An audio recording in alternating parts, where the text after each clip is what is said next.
चर्चा कर रहे हैं इजराइल फिलिस्तीन के बीच में गाजा पट्टी के ऊपर जो शुरू हुआ संघर्ष है, जिसमें बेंजामिन नेतन्याहू इजराइल के प्रधानमंत्री फिलहाल 138वें दिन में युद्ध के प्रवेश कर चुके हैं। लगभग 29,000 लोगों की फिलिस्तीन में जाने जा चुकी हैं, गाजा पट्टी के अंदर जाने जा चुकी हैं। ऐसी स्थिति में एक बड़ा जो मसला निकल कर आता है हाल ही में, जिसे देखकर यह लग रहा है कि आने वाले समय में यह मामला और ज्यादा बिगड़ सकता है। ऐसा क्यों? क्योंकि अगर आपको ध्यान हो कि 7 अक्टूबर के दिन जिस समय हमास के आतंकियों के द्वारा इजराइल पर हमला किया गया था, एक आतंकी हमला जो किया गया था, उस ऑपरेशन का नाम अल अक्सा स्टॉर्म रखा गया था। यह जो शब्द है अल अक्सा स्टॉर्म, अगर आपको यह वर्ड समझ में आ रहा है, आज के सेशन का बहुत बड़ा कारण यही है। असल में अल अक्सा नाम से एक मॉस्क है, एक मस्जिद है। कहां पर स्थित है? यरूशलेम में स्थित है। यरूशलेम में स्थित यह अल अक्सा मस्जिद मुस्लिमों के लिए तीसरी सबसे पवित्र, आफ्टर मक्का एंड मदीना, तीसरी सबसे पवित्र जगह मानी जाती है। आज फिर से यही जगह चर्चा में है। क्यों चर्चा में है? क्योंकि हाल ही में इजराइल के प्रधानमंत्री नेतन्याहू ने, या नेतन्याहू के स्टाफ की तरफ से यह सूचना आई है कि आने वाले समय में जब रमजान आ रहा है, रमजान मार्च में शुरू हो रहा है, अप्रैल तक चलेगा, उस दौरान इस मस्जिद में प्रवेश को प्रतिबंधित किया जाएगा। तो जिस मस्जिद के नाम पर यह हमला हुआ था, उस मस्जिद में जहां पर एंट्रेंस करना इस्लाम में तीसरी सबसे पवित्र जगह मानी गई है, वहां के प्रवेश को प्रतिबंधित किया जाएगा, सेलेक्टेड लोगों की एंट्री दी जाएगी। यह संभवतः आने वाले समय में एक बहुत बड़ा कॉन्फ्लिक्ट का विषय उभरता हुआ दिख रहा है। इसीलिए आप देख रहे हैं Israel to restrict access to Jerusalem अल अक्सा मॉस्क ड्यूरिंग रमजान। ठीक है ना? Israel considers restricting access. यहां पर प्रयास किया जाएगा कि बुजुर्गों को, महिलाओं को प्रवेश दिया जाता रहे, लेकिन पुरुषों में जो वयस्क हैं उनके प्रवेश को संभवतः प्रतिबंधित किया जाएगा, क्योंकि हमास के द्वारा जो हमला किया गया 7 अक्टूबर को, उसे ध्यान में रखते हुए कि हो सकता है इबादत के नाम पर कोई आए और वो इजराइल पर हमला करके चला जाए। तो ऐसी स्थिति में ये प्रवेश को रेस्ट्रिक्ट करने वाले हैं, जिसके चलते आप अंदाजा लगा सकते हैं कि जब हमास इजराइल का कंफ्लिक्ट छिड़ा है और हमास के लोग जाके इजराइल पर हमला किए हैं, तो उन्होंने अपने इस मिशन को अल अक्सा ही नाम दिया है। तो अल अक्सा में प्रवेश को लेकर के अगर बात हो रही है तो यह कितनी घातक बात हो सकती है। अब इसको थोड़ा मैप पर समझ लेते हैं कहां पर है। तो जैसा आप इजराइल को समझ रहे हैं, इजराइल को अगर आप ध्यान से देखें तो इजराइल में 2 हिस्से ऐसे हैं, एक पश्चिम की तरफ और एक पूर्व की तरफ। पश्चिम की तरफ वाला जो हिस्सा है उसे वेस्ट बैंक कहा गया है। ये सॉरी, पूर्व की तरफ वाला जो हिस्सा है इसे वेस्ट बैंक कहा गया है, पश्चिम की तरफ वाले हिस्से को गाजा पट्टी कहा जाता है। फिलहाल जो चर्चा चल रही है गाजा पट्टी और इजराइल के बीच में, वो यहां पर है। वेस्ट बैंक से जुड़ा हुआ इजराइल का एक हिस्सा है यहां पर, जिसका नाम यरूशलेम है। यरूशलेम के अधिकार को लेकर के अभी भी काफी सारी मतभिन्नताएं हैं। यरूशलेम, जो कि दुनिया की सबसे पुराने शहरों में काउंट की जाने वाली एक जगह है, यह जगह काफी ज्यादा, एक प्रकार से समझिए कि दुनिया के कई अब्राहिमिकल जो धर्म हैं उनके ओरिजिन का कारण मानी जाती है, या ओरिजिन मानिए उनके विश्वास का बहुत बड़ा केंद्र मानी जाती है।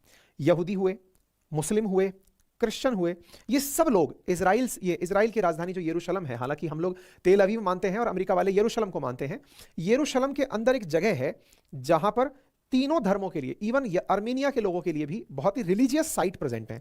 वहीं पर अल अक्सा मॉस्क है। तो अब आप इसको इस तरह से देख सकते हैं, ये जो जगह दिख रही है ये चारों तरफ से यरूशलेम है, और ये जो कॉम्प्लेक्स सा आपको दिखाई दे रहा है, ये जो प्रॉपर कॉम्प्लेक्स सा दिखाई दे रहा है, इसी कॉम्प्लेक्स के अंदर ये वाली जो जगह है और ये वाली जो जगह है, ये पूरा की पूरा प्रेमाइसेस अल अक्सा के नाम से जाना जाता है। इजरायली कैबिनेट रमजान के दौरान कुछ मुसलमानों के लिए यरूशलेम में अल अक्सा मस्जिद तक पहुंचने को प्रतिबंधित करने पर विचार कर रही है। आपको मैं बता दूं कि इजराइल की पॉपुलेशन 93 लाख है और फिलिस्तीन की पॉपुलेशन लगभग 50 लाख के अराउंड है। ऐसी स्थिति में रमजान के समय पर जो लोग यहां पर इबादत के लिए जाना चाहते हैं, अब जो लोग जानते हैं रमजान क्या है, नहीं जानते हैं तो थोड़ा सा मैं आपको बता दूं कि इस्लामिक जो साल होता है उसका 9वां महीना रमजान के नाम से जाना जाता है। रमजान का जो लिटरल अर्थ है वो है झुलसा देने वाला। झुलसा, क्या झुलसा देने वाला? तो जो आपने साल भर पाप किए हैं उनको मिटा देने वाला।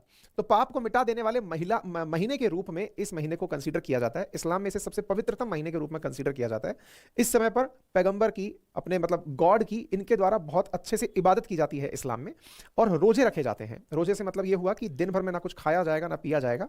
सुबह होने से पहले ही जो भी सहरी करते वक्त, यानी कि सूर्योदय से लगभग 1.5 घंटे पहले ही जो भी ब्रेकफास्ट लेना है या कुछ हल्का फुल्का खाना है वो खा करके दिन भर भूखा रहा जाता है और केवल इबादत की जाती है।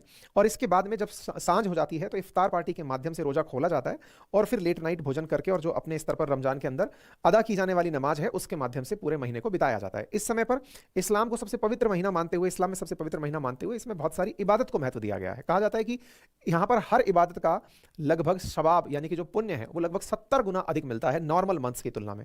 इस समय स्वर्ग के दरवाजे खुल जाते हैं, यानी जन्नत के दरवाजे खुल जाते हैं और जहन्नुम के दरवाजे बंद हो जाते हैं। इस पर्टिकुलर मंथ की ये विशेषताएं बताई गई हैं।